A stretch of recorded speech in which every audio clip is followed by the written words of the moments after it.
is entitled, Do You Know Jochebed? Now, I am going to bet that most of you do not. In fact, when I was in a group of pastors a couple weeks ago, I asked them, how many of you know who Jochebed is? And 6 seminary-trained pastors looked at me kind of funny and go, I've heard the name. I don't know anything about her. So you now are going to know more than 6 pastors before we're all said and done. And believe me, if you're in Bible trivia, this will be a good one. You will stump everybody. There's a lot of names in the Bible, a lot of mothers. Mary, Elizabeth, Sarah, Hannah, Naomi. But not too many can tell you the name of Jochebed. And I'll be honest, that's probably because you'll only find her name twice in the Bible, actually used, and 2 more times she's referred to but not named. And yet, for a woman who is spoken of for so little, I believe she played a very important role, perhaps could say an unreplaceable role in raising up some of the greatest leaders Israel ever had. She was, after all, the mother of Moses, Aaron, and Miriam. So let's take a look at her. Exodus 2, 1 through 10. Now a man from the house of Levi went down and took his wife, a Levite woman. And the woman conceived and bore a son. And when she saw that he was a fine child, she hid him for 3 months. And when she could hide him no longer, she took him from him in a basket and made of bulrushes, daubed it with bitumen and pitch. And she put the child in it and placed it among the reeds by the river bank. And his sister stood at a distance to know what would be done to him. Now the daughter of Pharaoh came down to bathe at the river. While her young women walked by the side of the river, she saw the basket among the reeds and sent her servant woman, and she took it. And when she opened it up, she saw the child, and behold, the baby was crying. She took pity on him and said, This is one of the Hebrew children. Then his sister said to Pharaoh's daughter, Shall I go and call to you a nurse from a Hebrew woman to nurse the child for you? And Pharaoh's daughter said, Go. So the woman went and called the child's mother.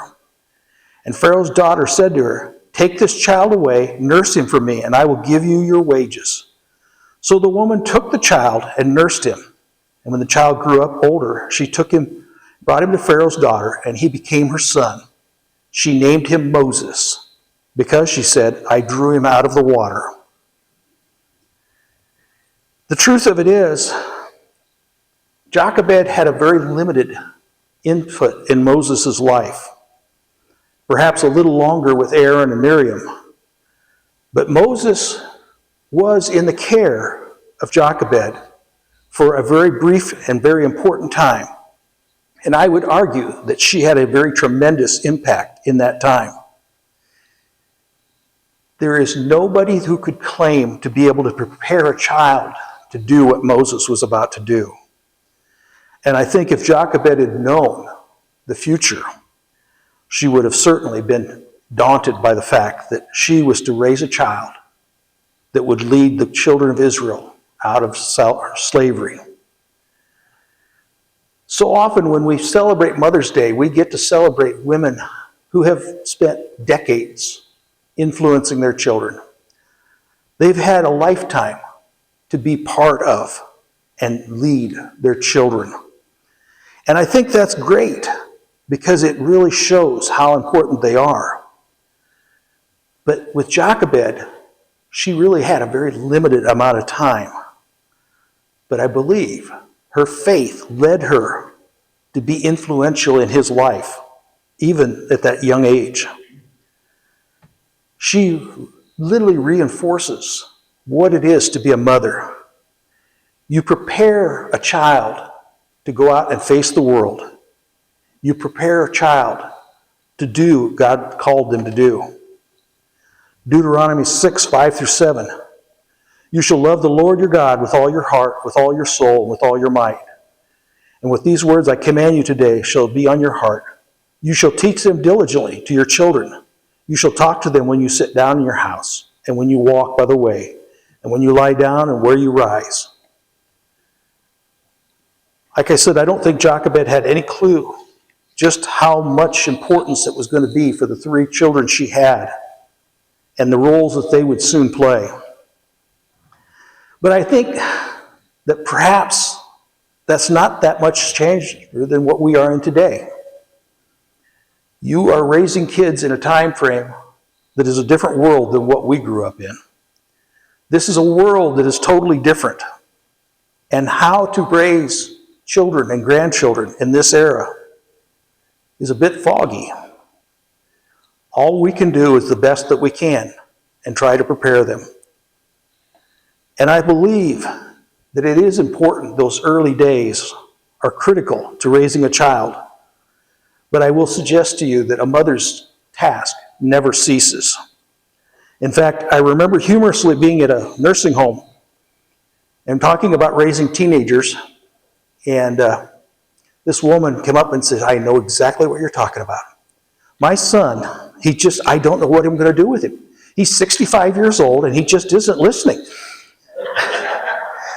So I don't really believe that there's an expiration date on being a mother. You will always be a mother. And I think that task is an important one. Proverbs 22:6 says, train up a child in the way they should go, and even when he is old, he will not depart from it. I do believe that it's good to pause on a day like Mother's Day and reflect on what mothers have done.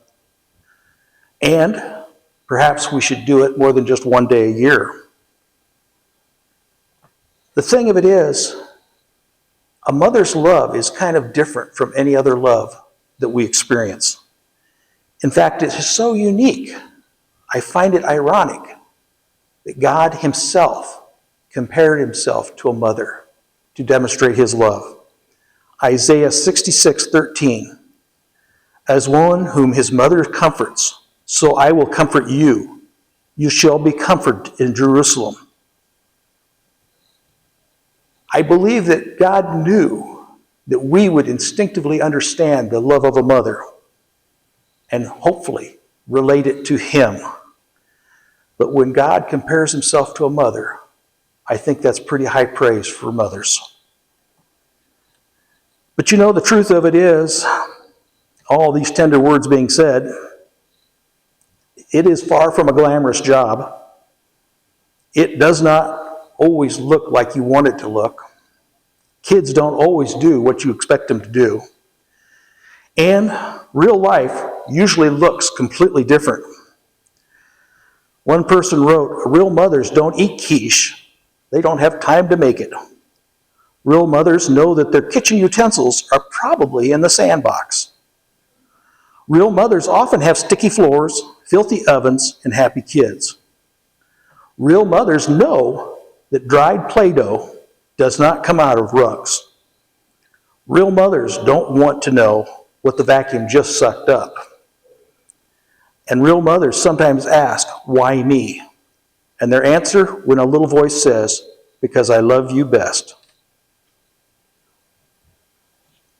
Real mothers know that a child's growth is not measured in height or years or grade.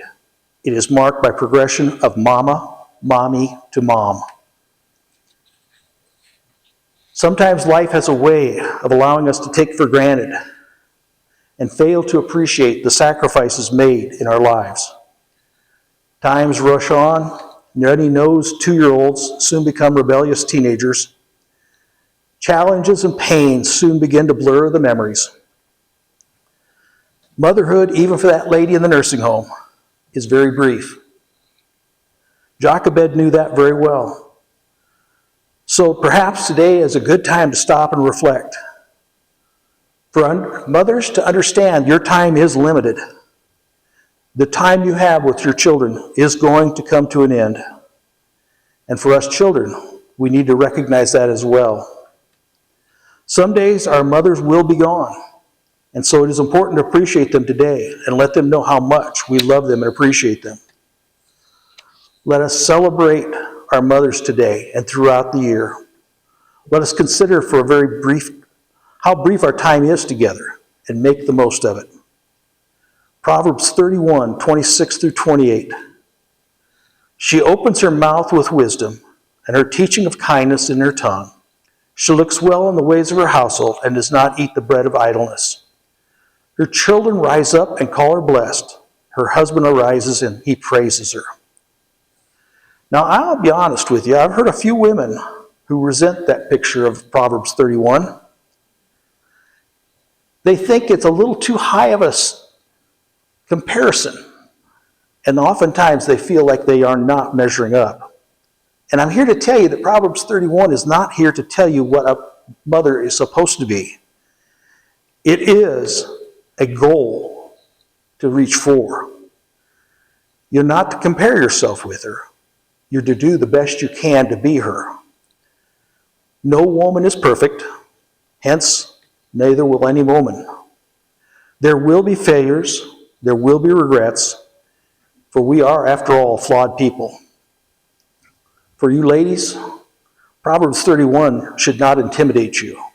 Embrace it as God's goal for you, and ask and assist in the process. And finally, today, we celebrate your mothers who have sacrificed and done as much in love of God that would compare himself to you. There is not a small thing. Jochebed is only referred to by name twice in the Bible, and twice more she is referred to as the mother of Moses. One of those is in Hebrews 11, which is known as the chapter of the Hall of Fame of Faith. Jochebed made it into a very small group that Paul felt it was essential to say she's in the Hall of Fame of Faith. That's a high ranking for a woman that's spoken so little of. Her faith lived beyond her. Her contribution to her children went on to take those children to be leaders of the Israel. And one might say, essential leaders.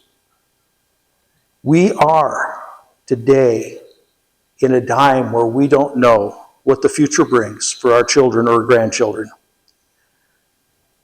We need to appreciate the mothers that we have. We need to realize that our time with them is narrow, and we have a time to influence them and make a difference. And if we do so, I believe, like Jochebed, we will be fulfilling Proverbs 31. Thank you.